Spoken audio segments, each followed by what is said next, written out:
Audio Jungle। Hello दोस्तों, नमस्कार। पशु परिचर भर्ती परीक्षा 2024 राजस्थान जीके की ये टेस्ट सीरीज है 8 नंबर वाली, जिसमें हम 25 क्वेश्चन कवर करेंगे और ये क्वेश्चन कला, संस्कृति, इतिहास, भूगोल से संबंधित तो होने वाले हैं। दोस्तों, ये टेस्ट सीरीज राजस्थान जीके से संबंधित है, तो ये लगभग सभी राजस्थान की जितनी भी प्रतियोगी परीक्षाएं होती है उन सब की दृष्टि से महत्वपूर्ण है, हेल्पफुल है। तो आप सब इस टेस्ट सीरीज को देख सकते हैं, चाहे आप पशु परिचर भर्ती परीक्षा की तैयारी कर रहे हो, चाहे LDC, CET, CTET, REET, second grade, first grade, Rajasthan police constable और पटवारी इत्यादि एग्जामों की आप तैयारी करते हो, किसी भी प्रतियोगी परीक्षा की आप तैयारी करते हो, तो ये टेस्ट सीरीज आप सबके लिए महत्वपूर्ण है। चैनल पर पहली बार देख रहे हो तो चैनल को सब्सक्राइब कर लो, क्योंकि मैं इसी तरह का कंटेंट आप सबके लिए लेकर आता रहता हूं। दोस्तों, टेलीग्राम चैनल पर विजिट जरूर करें, वहां पर ई नोट्स भी मैं शेयर करता रहता हूं। और तो दोस्तों, शुरू करते हैं आज की टेस्ट सीरीज को और देखते हैं पहला क्वेश्चन क्या है। यहाँ पर देखो, पहला क्वेश्चन है राजस्थान की कला संस्कृति से संबंधित ये क्वेश्चन है। सचिया माता मंदिर है, ये जो माता जी का मंदिर है, सचिया माता का मंदिर, ये कहाँ पर है, इसके बारे में आपको यहाँ पर बताना है। फलोदी राजस्थान, ओसिया जोधपुर ग्रामीण, किराड़ू बाड़मेर, सिरोही राजस्थान। तो 4 विकल्प है, इनमें से बताओ सचिया माता का मंदिर कहाँ पर है। तो प्यारे साथियों, इसका सही विकल्प क्या होगा? अरे ऑप्शन बी होगा। सचिया माता का मंदिर कहाँ पर है? ये तो ओसिया जोधपुर ग्रामीण में आता है। इसके बाद में देखो, और भी अन्य मंदिर है, उनके बारे में भी देख लेते हैं यहाँ पर एक नज़र में। तो देखो, सिरोही में दिलवाड़ा के जैन मंदिर है, याद रखिएगा। सिरोही में दिलवाड़ा के जैन मंदिर, देलवाड़ा भी बोलते हैं। किराड़ू बाड़मेर शिव मंदिर, पुष्कर अजमेर रंगनाथ जी का मंदिर है, पुष्कर अजमेर में ही ब्रह्मा जी का मंदिर है, और सावित्री मंदिर भी यहीं पर है, सावित्री मंदिर। पुष्कर अजमेर वरा मंदिर भी है। और किशनगढ़ की बात करें तो दोस्तों, काचरिया मंदिर कहाँ पर है? ये किशनगढ़ में है। इसके बाद में और देखो, यहाँ पर पाली में क्या है? अरे पाली में तो सूर्य मंदिर है, रणकपुर सूर्य मंदिर, बाली पाली। यहाँ पर क्या है? सेवाड़ी का जैन मंदिर है। झालावाड़ की बात करें तो दोस्तों, याद रखिएगा, यहाँ पर झालरा पाटन का सूर्य मंदिर झालावाड़ में। और बारा में क्या है? बारा में अरे रामगढ़ का देवी मंदिर कहाँ पर है? ये तो बारा में है। बिजोलिया भीलवाड़ा में ये उडेश्वर मंदिर है, उडेश्वर मंदिर। मेनाल भीलवाड़ा में क्या है फिर? यहाँ है महानालेश्वर मंदिर, महानालेश्वर मंदिर। झालरा पाटन झालावाड़ में पद्मनाभ मंदिर भी है, तो ये भी आपको नोट करना है। इसके बाद में देखो, यहाँ पर झालावाड़ शांतिनाथ जैन मंदिर, झालरा पाटन झालावाड़ में क्या है? शांतिनाथ जैन मंदिर। चूरू में क्या है? अरे चूरू में है वेंकटेश्वर मंदिर, वेंकटेश्वर मंदिर चूरू में। तो इतनी सारी जानकारी आपको इस क्वेश्चन से रिलेटेड मिल जाती है, तो एक लाइक तो बनता ही है दोस्तों। आगे चलते हैं, देखते हैं दूसरा क्वेश्चन क्या है। दूसरा क्वेश्चन देखो, यहाँ पर दूसरा क्वेश्चन है, वीर फतेह जी का मेला कब लगता है? वीर फतेह जी का मेला, अरे वीर फतेह जी का मेला ये कब भरता है, इसके बारे में आपको यहाँ पर बताना है। देखो, भाद्रपद शुक्ला नवमी को, श्रावण माह की नवमी को, श्रावण माह, यहाँ पर माता नहीं है, श्रावण माह की नवमी को, भादवा की कृष्ण तृतीया को, भाद्रपद शुक्ल चतुर्दशी को। तो दोस्तों, यहाँ पर वीर फतेह जी का मेला कब भरता है? अरे ऑप्शन ए सही हो जाएगा, भाद्रपद शुक्ला नवमी को। ऑप्शन ए यहाँ पर सही होने वाला है। और प्यारे साथियों, और भी जानकारी यहाँ पर हम देख लेते हैं। ये सांदू जालौर के देवता है, सांदू जालौर के देवता, याद रखें। और भाद्रपद शुक्ल नवमी को इनका मेला भरता है। और इन्हें शास्त्र विद्या का ज्ञान था, तो यह भी जानकारी आपको यहाँ पर देखनी है। मेला कब भरता है? अरे भाद्रपद शुक्ल नवमी को मेला भरता है। लुटेरों से गांव की रक्षा करते हुए वीर फतेह जी शहीद हुए थे। इनका मंदिर बबूल वृक्ष के नीचे होता है। तो इतनी सारी जानकारी आपको यहाँ पर मिल जाती है, तो वीडियो को बड़े ध्यान से देखिएगा। और अगला क्वेश्चन देखते हैं। अगला क्वेश्चन क्या है? तो ये रहा क्वेश्चन, तीसरा क्वेश्चन है, पाबू जी का अवतार माना जाता है। अरे पाबू जी को किसका अवतार मानते हैं? शत्रुघ्न का, लक्ष्मण का, भरत का, राम का। बताओ यहाँ पर। तो ऑप्शन क्या सही होगा? पाबूजी को अवतार मानते हैं, पाबूजी का अवतार माना जाता है। किसका अवतार माना जाता है? अरे ऑप्शन बी सही होगा, लक्ष्मण के अवतार पाबूजी को कहते हैं। लक्ष्मण का अवतार किसे माना जाता है? पाबूजी को। देखो यहाँ पर पाबूजी के जन्म की बात करें तो दोस्तों याद रखिएगा 1239 में पाबूजी का जन्म होता है और विक्रम संवत याद रखे 1296। चैत्र अमावस्या को कोलुमंड फलोदी में इनका जन्म हुआ। और माता पिता कौन थे?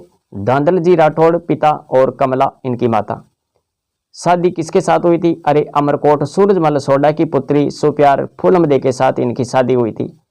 और इनके उपनाम है ऊंटों के देवता, गोरक्षक देवता, प्लेग रक्षक देवता, लक्ष्मण का अवतार, लक्ष्मण का अवतार, हाड़ फाड़ के देवता, इसे क्या कहते हैं? हाड़ फाड़ के देवता, वचन पालक, शरणागत के रक्षक, अछूतोद्धारक के देवता आदि इनके उपनाम है, अन्य नाम है दोस्तों।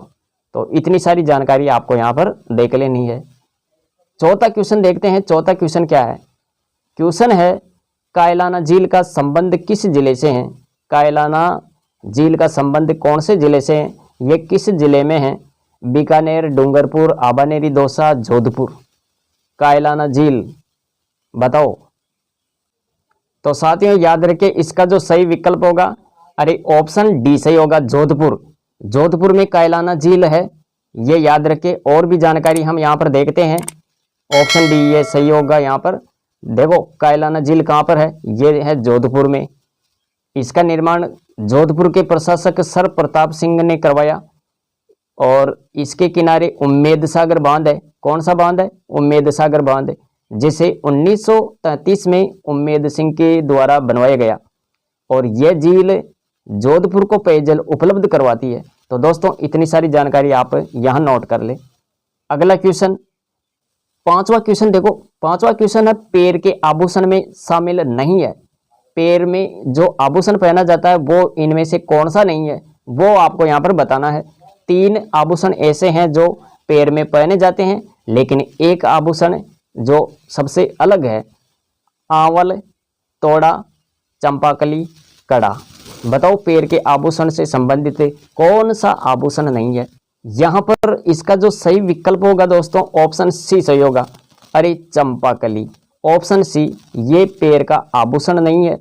आंवल, आंवल यह लहरदार कड़ा है, याद रखें आंवल के बारे में, यह लहरदार कड़ा है। तोड़ा, ये रस्सी की तरह गूंथ कर बनाया गया आभूषण तोड़ा, जिसे लंगर भी कहते हैं। कड़ा ठोस चांदी का बना होता है, जिसे वृद्ध महिलाएं पहनती है। ये तीनों आभूषण पैर में पहने जाते हैं। और इसके अलावा चंपाकली की बात करें तो दोस्तों ये है, ये क्या है? चंपाकली की पत्तियों के समान है, सोने चांदी का आभूषण चंपाकली कहलाता है और इसे गले में पहना जाता है। तो इसके बारे में आपको ये याद रखना है। 6 नंबर का क्वेश्चन देखेंगे। किस जनजाति के घरों को टापरा कहते हैं? ये टापरा किस जनजाति के घरों को कहते हैं? तो देखो यहाँ पर भीलों के घरों को, मीणाओं के घरों को, कथोड़ी जाति के घरों को, इनमें से कोई नहीं। तो बताओ यहाँ पर इसका सही विकल्प क्या होगा? तो साथियों यहाँ जो इसका सही विकल्प होगा, अरे वह कौन सी जनजाति है जिनके घरों को टापरा कहते हैं? ऑप्शन ए सही होगा। यहाँ पर भीलों के घरों को टापरा बोलते हैं, ये आपको यहाँ पर देखना है। ऑप्शन ए सही हो जाएगा यहाँ पर। अगला क्वेश्चन देखते हैं। क्वेश्चन है छेड़ा फाड़ना का संबंध है। बताओ छेड़ा फाड़ना का क्या तात्पर्य है? तलाक, पुत्र जन्म, विवाह, त्योहार। छेड़ा फाड़ना, अरे ऑप्शन ए सही होगा इसमें। ऑप्शन ए तलाक। और इसके बारे में यह भी आपको याद रखना है, भील जनजाति में छेड़ा फाड़ना का संबंध तलाक से है। भील जनजाति में महिलाएं कच्छाबू पहनती है, आदिवासी महिलाएं केरी भात की ओढ़नी ओढ़ती है। तो ये भी आपको यहाँ पर नोट करना है। इसके बाद में दोस्तों तारा भात की ओढ़नी की बात करें, अरे तारा भात की ओढ़नी राजस्थान की आदिवासी स्त्रियां पहनती है। और फायरे फायरे भील जनजाति का रणघोष है। तो ये भी जानकारी आप नोट करें। फायरे फायरे भील जनजाति का क्या है? रणघोष। मोरनी मोड़ना, मोरनी मोड़ना मीणा जनजाति से संबंधित है। तो इतनी सारी जानकारी आप यहां पर देख लेते हैं। 8वां क्वेश्चन है बीजा और माला है, यह क्या है?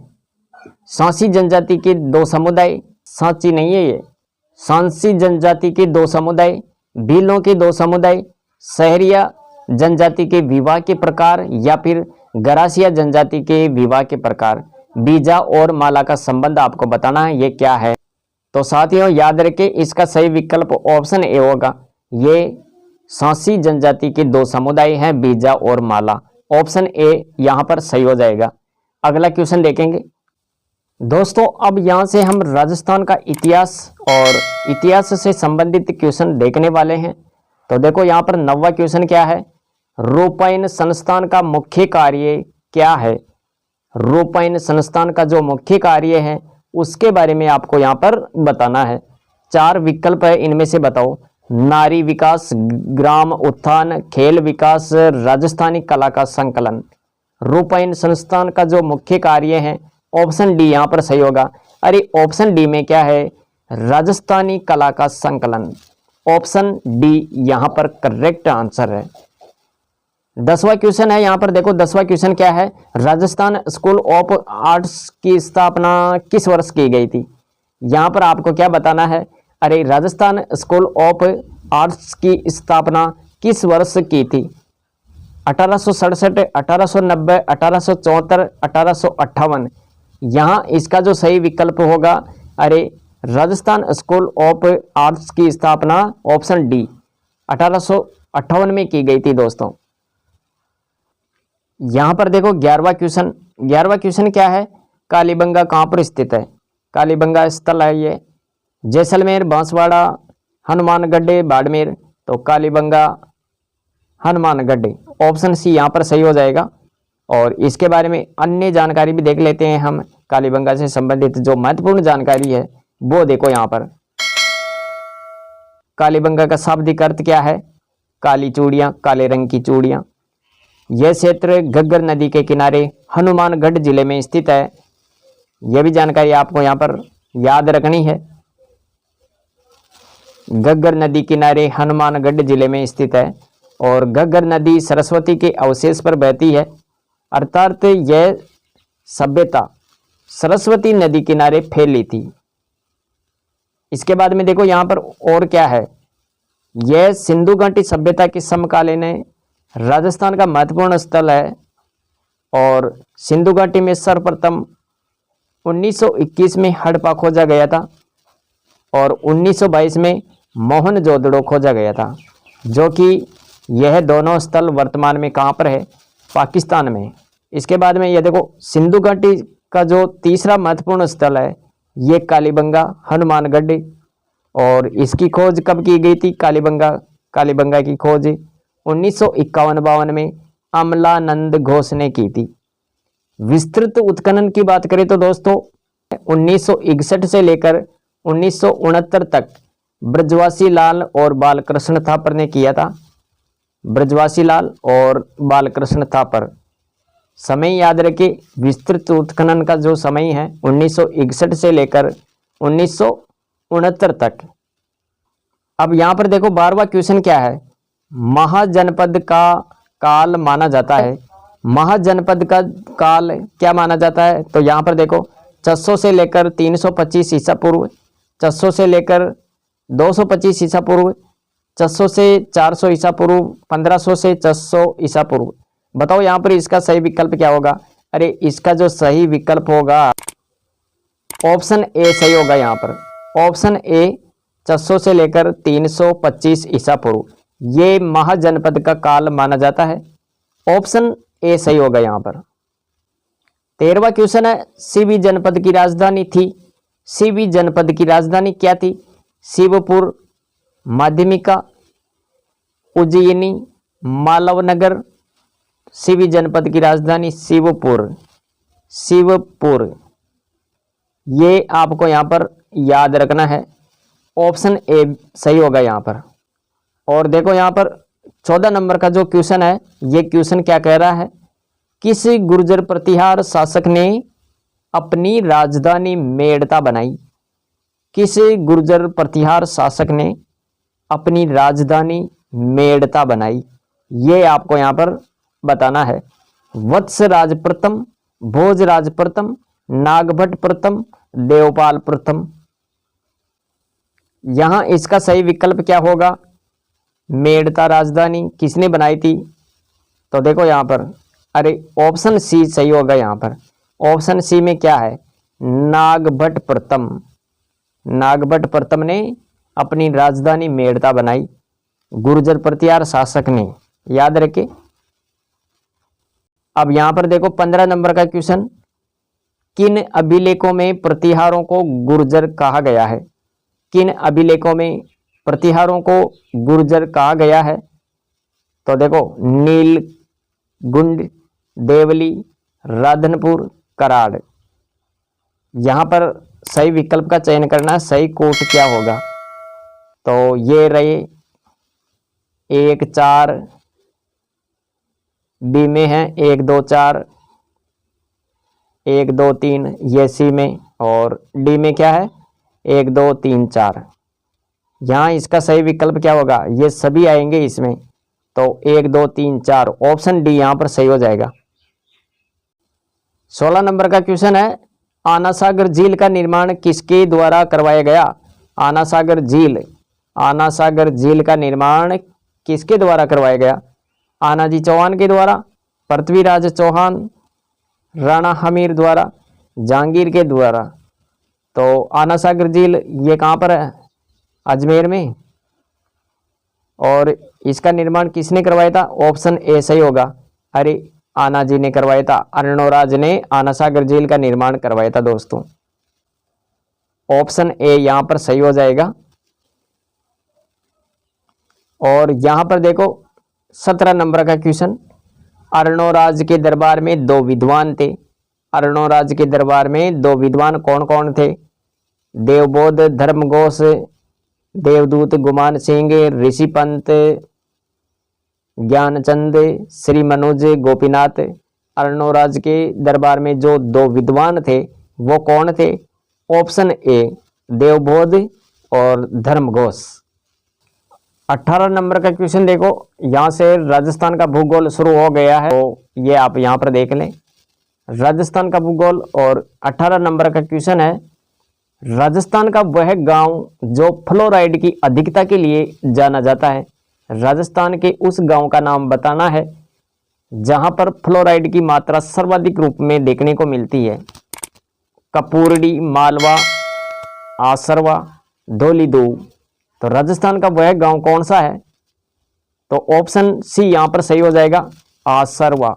आसरवा ये गांव कहां पर है? ये डीडवाना कुचामन में आता है। ऑप्शन सी यहां पर सही हो जाएगा, आसरवा गांव डीडवाना कुचामन। 19 नंबर का क्वेश्चन है, किस क्षेत्र में रेत के टीलों को दरियन कहा जाता है? किस क्षेत्र में रेत के टीलों को दरियन कहा जाता है? बनास बेसिन में, जैसलमेर क्षेत्र में, जोधपुर क्षेत्र में, लूणी बेसिन में। रेत के टीलों को क्या कहा जाता है? दरियन। वह क्षेत्र बताना है, वह जिला कौन सा है? अरे ऑप्शन बी यहां पर सही होगा, ऑप्शन बी जैसलमेर। जैसलमेर में रेत के टीलों को क्या कहते हैं? दरियन। मार्च जुलाई में सर्वाधिक बालू का स्तूप बनते हैं, तो यह भी आपको यहां पर देखना है। मार्च जुलाई में बालू का स्तूप सर्वाधिक रूप में बनते हैं। शुष्क मरुस्थल को 2 भागों में बांटा गया है। 2 भाग कौन कौन से? एक तो है बालू का स्तूप युक्त क्षेत्र, ये है 58.50%, और दूसरा बालू का स्तूप मुक्त क्षेत्र, ये है 41.50%। और जैसलमेर के रेत के टीले, जिन्हें क्या बोलते हैं? दरियन, ये बालू का स्तूप युक्त क्षेत्र में आते हैं, तो ये भी आपको याद रखना है। अगला क्वेश्चन है, और क्वेश्चन क्या कह रहा है? तो देखो यहां पर, काकुंड नदी का संबंध किस जिले से है? काकुंड नदी ये कौन से जिले में बहती है? जहां पर बंद बारेटा बांध बना हुआ है। ये लो, दूसरा फैक्ट भी आ गया, इससे आप बता सकते हैं ये बंद बारेटा कहां पर है। तो काकुंड नदी का संबंध कौन से जिले से है? Bharatpur, Ajmer, Nagaur, Barmer. Option A Bharatpur, option A सही होगा यहाँ पर भरतपुर। काकुंड नदी का संबंध भरतपुर जिले से है, जहां पर इस नदी के तट पर बंद बारेटा बांध बनाया गया है। अगला क्वेश्चन देखो, बनास नदी का उद्गम स्थल। बनास नदी का उद्गम स्थल गोगुंदा की पहाड़ियां उदयपुर, अपवास गांव चित्तौड़गढ़, खमनौर की पहाड़ियां राजसमंद, बिजोलिया पठार भीलवाड़ा। अरे बनास नदी का उद्गम स्थल क्या है? ऑप्शन सी, ऑप्शन सी क्या है? खमनौर की पहाड़ियां राजसमंद, ये बनास नदी का उद्गम स्थल है। ऑप्शन सी यहाँ पर सही हो जाएगा। और आगे देखो, बेडच नदी का उद्गम स्थल की बात करें तो दोस्तों ये गोगुंदा की पहाड़ियों से इनका उद्गम होता है। गोगुंदा की पहाड़ियां कहाँ पर है? अरे उदयपुर। और गोसुंडा बांध बेडच नदी पर बनाया गया, कहाँ पर? अप्पावास गांव चित्तौड़गढ़। याद रखें, ये गोसुंडा बांध कहाँ पर बनाया गया? अरे ये तो बेडच नदी पर बनाया गया है। और जगह याद रखें, अप्पावास गांव चित्तौड़गढ़। बनास नदी की सहायक नदियों की बात करें तो दोस्तों बेडच नदी बनास नदी की सहायक नदी है। और इसके अलावा और देखो यहाँ पर गंभीरी, गंभीर नदी, मेनाल, कोठारी, खारी, डाई, सहोदर, इसे सहोदर भी बोलते हैं, मासी, बांडी, मोरेल, ढूंढ, ये सब बनास नदी की सहायक नदियां हैं। घोड़ा पचाड़ नदी का उद्गम ये बिजोलिया पठार भीलवाड़ा से होता है। तो ये भी आपको यहाँ पर देखना है। इसके बाद में ये रहा 22 नंबर का क्वेश्चन। और क्वेश्चन क्या कह रहा है? नावा झील स्थित है। नावा झील कौन से जिले में है? नागौर में, बाड़मेर जिले में, सिरोही क्षेत्र में, डीडवाना कुचामन में। तो ऑप्शन डी यहाँ पर सही होगा, डीडवाना कुचामन। नावा झील कहाँ पर है? अरे ये तो डीडवाना कुचामन क्षेत्र में आती है। इसके बाद में देखो अन्य जिलों की बात करें तो दोस्तों अभी देखेंगे अन्य जिले, लेकिन यहाँ पर पढ़ लो इस जानकारी को। ये जानकारी है नावा झील, डीडवाना कुचामन, हाँ ये भी सही है। भारत सरकार द्वारा आदर्श लवण पार्क स्थापित किया गया। और इस झील में, यहाँ जेल लिख दिया गया, इस झील में आयोडीन युक्त नमक मिलता है। तो ये ध्यान रखें, यहाँ टाइपिंग में मिस्टेक हो जाती है कभी कभी। इस झील में आयोडीन युक्त नमक मिलता है। आयोडीन की दृष्टि से सर्वोत्तम नमक काबोद झील जैसलमेर में मिलता है। लोणकरणसन झील बीकानेर, इस झील में सबसे कम नमक बनाया जाता है। अगर दोस्तों बात करें सर्वोत्तम नमक की तो काबोद झील जैसलमेर का नाम आना चाहिए। और सबसे कम नमक कहाँ पर बनाया जाता है? तो उस झील का नाम आप क्या बताएंगे?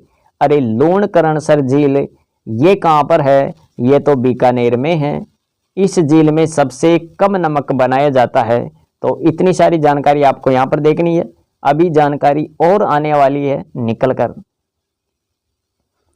यहाँ पर देखो सांबर झील की बात करें तो दोस्तों ये जो सांबर झील है, अरे ये तो जयपुर ग्रामीण में आती है। पंचपदरा झील की बात करें तो ये कहाँ पर है? अरे ये तो बालोतरा में है। डीडवाना झील, ये डीडवाना कुचामन में आती है, डीडवाना कुचामन। अब यहाँ मीठे पानी की झीलों की बात करेंगे। मीठे पानी की झीलों में देखो यहाँ पर सबसे पहले जयसमंद झील, ये सलूम्बर याद रखे। जयसमंद झील कहाँ पर है? सलूम्बर। निर्माण 1685 से 1691 जय सिंह द्वारा करवाया गया। इसे कहते हैं डेबर झील, जलचरों की बस्ती। जलचरों की बस्ती किस झील को कहते हैं? तो याद रखे जयसमंद झील को। और यह राजस्थान की सबसे बड़ी कृत्रिम झील है। इसका क्षेत्रफल कितना है? 55 वर्ग किलोमीटर। और अब देखो यहाँ पर पिछोला झील की बात करें तो दोस्तों ये है उदयपुर में। पिछोला झील कहाँ पर है? अरे ये तो उदयपुर में है। ये उदयपुर की सबसे प्राचीन कृत्रिम झील और उदयपुर की सबसे सुंदर झील है। ये आपको यहाँ पर याद रखना है। इस झील में जग मंदिर जग निवास स्थित है और झील का निर्माण 14वीं सदी में राणा लाखा के समय में चित्रमल चिड़ीमार नामक बंजारे ने बेड़च नदी के पानी को रोककर करवाया। तो इतना सारा फैक्ट आपको यहाँ पर देखने को मिला है। तो ये बिल्कुल आप नोट्स की तरह बना सकते हैं, लिख सकते हैं। आगे देखो यहाँ पर उदय सागर झील ये है उदयपुर में। फतेह सागर झील ये भी उदयपुर में है। राजसमंद झील ये राजसमंद। कोलायत झील बीकानेर। गजनेर झील बीकानेर। कायलाना झील जोधपुर। बालसमंद झील जोधपुर ग्रामीण। और गढ़सीसर झील ये कहाँ पर है? ये तो जैसलमेर में है। इसके बाद में देखो यहाँ पर अमर सागर झील की बात करें, भुज सागर झील की बात करें तो दोस्तों जैसलमेर जिला याद रखें, यहाँ पर है अमर सागर झील और भुज झील। जेत सागर झील की बात करें तो ये बूंदी में है। और सिलीसेड झील कहाँ पर है? अलवर में। थेला झील अलवर। बूढ़ा जोहड़ झील ये अनूपगढ़ में है। चोपड़ा झील ये पाली में है। और इसके बाद में देखो यहाँ पर तालाबशाही झील ये कहाँ पर है? अरे ये तो धौलपुर में है। और पन्नालाल शाह तालाब ये नीम का थाना में आता है। मोती झील भरतपुर। नक्की झील सिरोई। गेब सागर झील डूंगरपुर। पुष्कर झील कहाँ पर है? अरे पुष्कर अजमेर में है। आना सागर झील ये अजमेर में। फाई सागर झील ये भी अजमेर में है। तो इतनी सारी झीलें हम यहाँ पर देख चुके हैं, खारे पानी की झीलें और मीठे पानी की झीलें। 23 नंबर का क्वेश्चन है राजस्थान में वर्षा ऋतु का समय। राजस्थान में वर्षा ऋतु का समय ये आपको बताना है। मध्य जून से सितंबर, मार्च से मध्य जून, मार्च से सितंबर, अप्रैल से सितंबर। यहाँ पर इसका जो सही विकल्प होगा, अरे इसका सही विकल्प क्या होगा साथियों? इसका सही विकल्प ऑप्शन ए हो जाएगा। ऑप्शन ए में क्या है? मध्य जून से सितंबर। ये राजस्थान में वर्षा का समय रहता है, वर्षा ऋतु का टाइम पीरियड याद रखें। और आगे देखो महत्वपूर्ण जानकारी और देखेंगे हम, यहाँ पर पूरी भूगोल का निपटारा करने वाले हैं। राजस्थान में ग्रीष्म ऋतु का जो समय है, ग्रीष्म ऋतु का समय मार्च से लेकर मध्य जून तक रहता है। और सर्वाधिक वर्षा वाला जिला ये झालावाड़। सर्वाधिक वर्षा वाला स्थान माउंट आबू। राजस्थान में सबसे कम वर्षा अरे जैसलमेर में होती है। शीत ऋतु में वर्षा ये पश्चिमी विक्षोभों के कारण होती है। और राज्य में शीत ऋतु वाले महीने कौन से हैं? तो देखो यहाँ पर अक्टूबर से लेकर फरवरी तक याद रख लेना आप। राज्य में शीत ऋतु वाले महीने अक्टूबर से फरवरी ये याद रखें। और राज्य में सर्वाधिक वर्षा बंगाल खाड़ी मानसून से। राज्य में सर्वाधिक वर्षा बंगाल खाड़ी मानसून से। राज्य में सर्वाधिक वर्षा बंगाल की खाड़ी के मानसून से होती है। मावठ की उत्पत्ति भूमध्य सागर से। राज्य में न्यूनतम दैनिक तापांतर रहता है ये जुलाई अगस्त में, तो ये भी याद रखें। राजस्थान की जलवायु की बात करें तो दोस्तों उपोष्ण कटिबंध जलवायु पाई जाती है। राजस्थान की जलवायु उपोष्ण कटिबंध। और राज्य में न्यूनतम तापमान का औसत कितना रहता है? यहाँ देखो राजस्थान का न्यूनतम तापमान औसत 8 डिग्री से लेकर 12 डिग्री सेल्सियस, ये आपको याद रखना है। यहाँ पर राज्य में अधिकतम तापमान की बात करें तो दोस्तों 40 डिग्री से लेकर 50 डिग्री सी, ये आपको यहाँ पर देखना है। इसके बाद में अति आर्द्र जलवायु प्रदेश के अंतर्गत आने वाले 2 जिले कौन से हैं? तो देखो यहाँ पर अति आर्द्र जलवायु प्रदेश के अंतर्गत आने वाले 2 जिले झालावाड़ और बांसवाड़ा। तो ये भी जानकारी आप यहाँ पर नोट करें।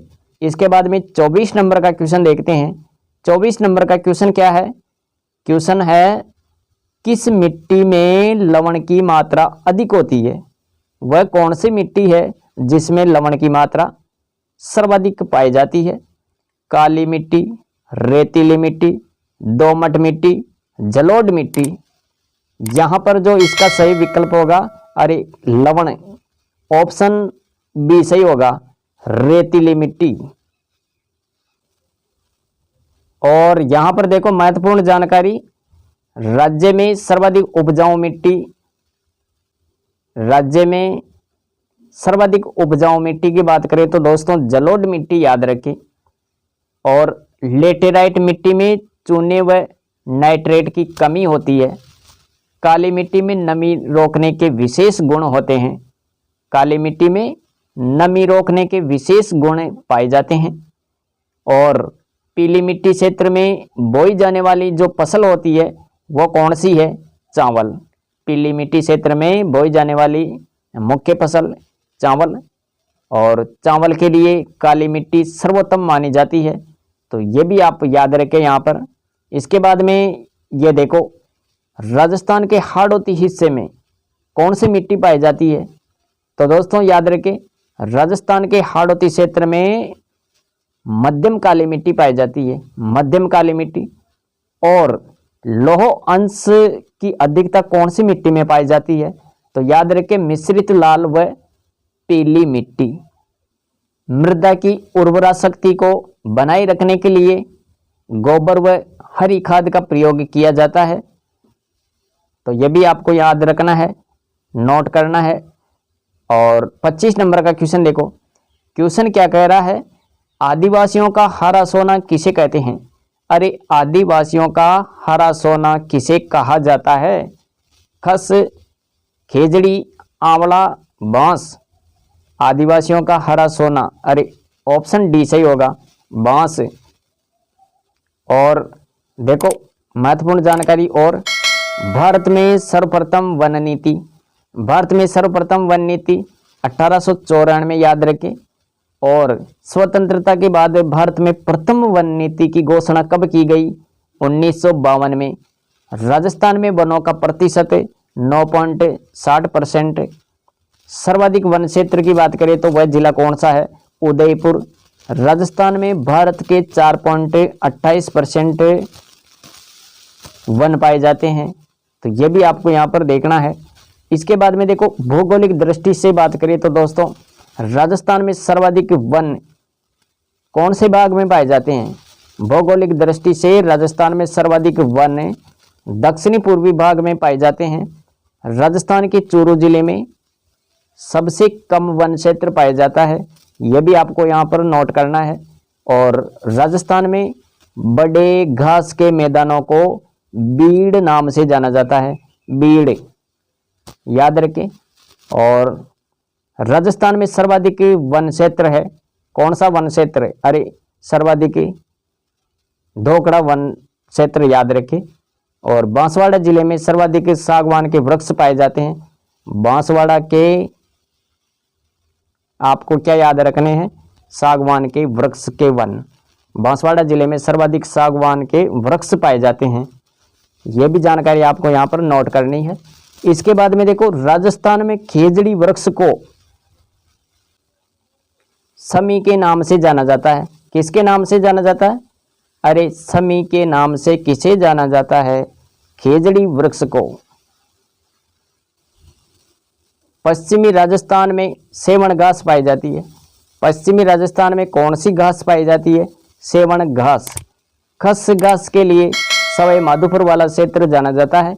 खस घास के लिए सवाई माधोपुर वाला क्षेत्र जाना जाता है, यह भी आपको नोट करना है। अगर बात करें राष्ट्रीय वन नीति की, तो राष्ट्रीय वन नीति के अनुसार 33% क्षेत्रफल में क्या होना चाहिए? अरे वन होना चाहिए। राष्ट्रीय वन नीति के अनुसार 33% क्षेत्रफल में वनों का होना अनिवार्य है। प्रशासनिक दृष्टि से वनों को कितने भागों में बांटा गया है? अरे प्रशासनिक दृष्टि से वनों को 3 भागों में बांटा गया है, याद रखें। आरक्षित वन, रक्षित वन, अवर्गीकृत वन। तो दोस्तों ये थी आज की टेस्ट सीरीज, जिसमें हमने कुल 25 क्वेश्चन देखे और हमने पूरी कोशिश की, पूरा प्रयास किया है इस टेस्ट सीरीज में जितनी भी मेहनत की है कंटेंट लिखने में।